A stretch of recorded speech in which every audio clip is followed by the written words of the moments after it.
Shields up, Iron Breakers. Rurikhan here, coming at you with another video. Welcome back to Monster Hunter World, and today I would like to talk about skill choice. And the reason I want to bring this up is because I've seen a tendency from the community to just follow in on builds that all they do is stack attack boost or stack handicraft or just like stack all the possible offensive skills that you can stack into one build. And I realized that I myself have done that on some of my builds. Like if you guys go to one of my earliest builds, the Sharp Boomstick, that pretty much was me just stacking as much offense as I possibly could into one build.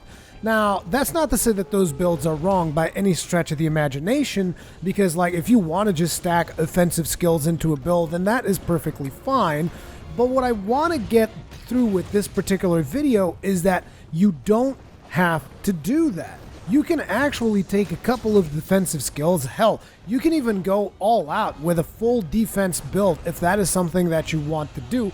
And that is fine, unlike some of the comments that I've seen where a lot of people is like, if you see a build that is not the most damaging thing in the planet, you're going to go out and start saying, oh my god, the build's trash. I've been dealing more damage using this other thing and this other.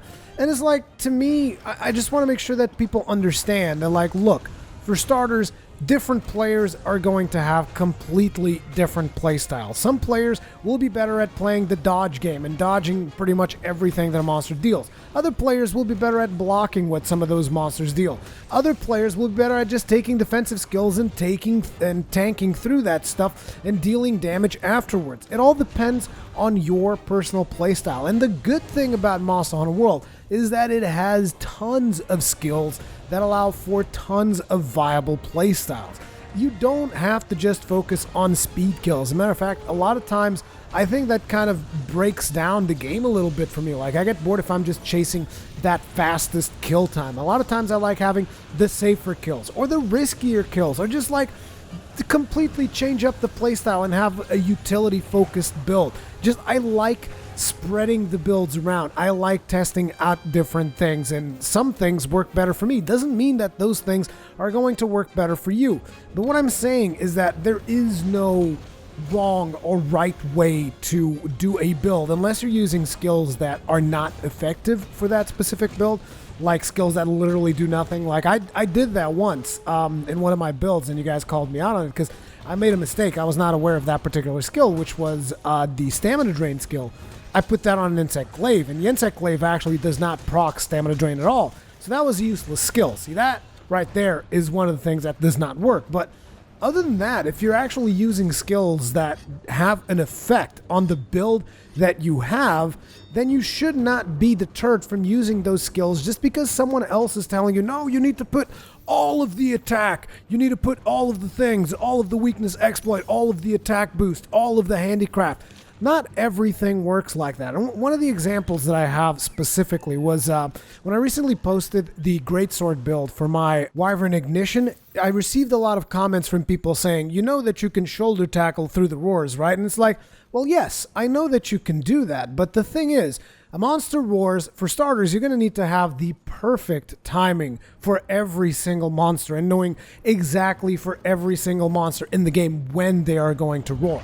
Then you're going to have to tackle through that roar in order to avoid getting staggered by the monster roar. And then you've lost the charge that you were already charging.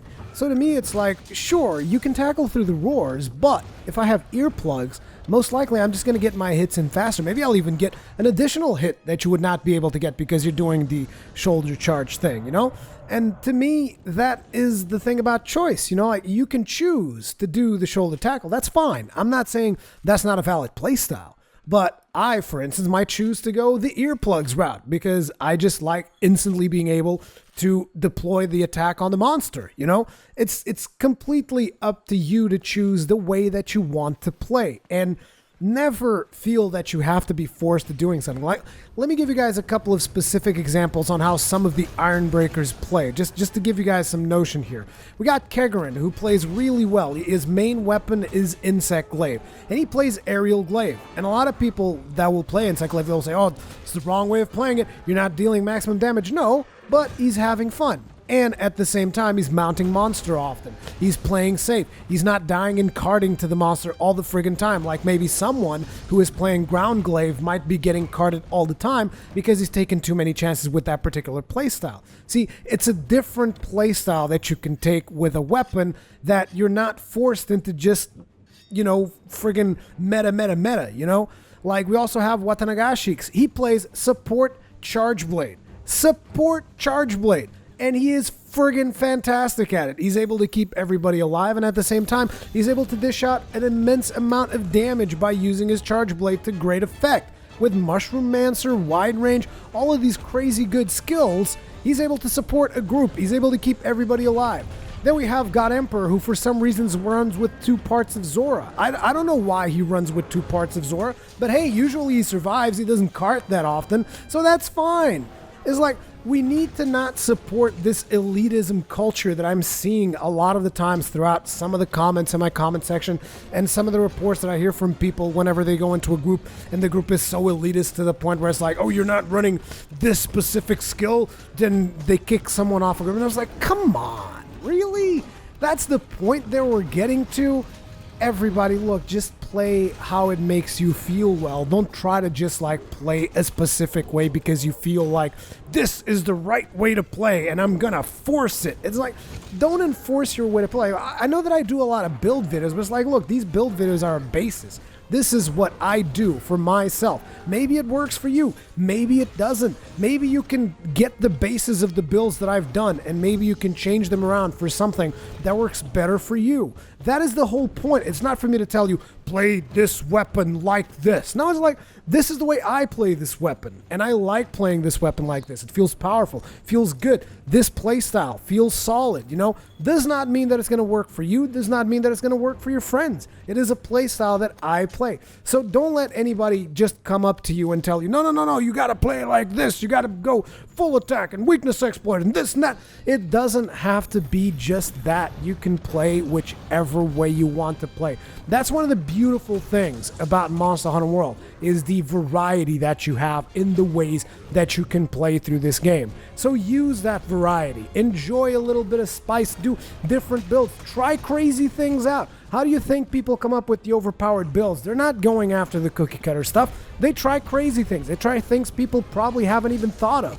That's the way you get the really good results. So go out there, experiment, and don't let anybody tell you you're playing this game wrong, okay? Thank you guys very much for watching. Leave me comments, feedback, all that kinds of good stuff in the comment section below. Subscribe if you're not already. Hit the notification button, and I'll see you guys in the next one.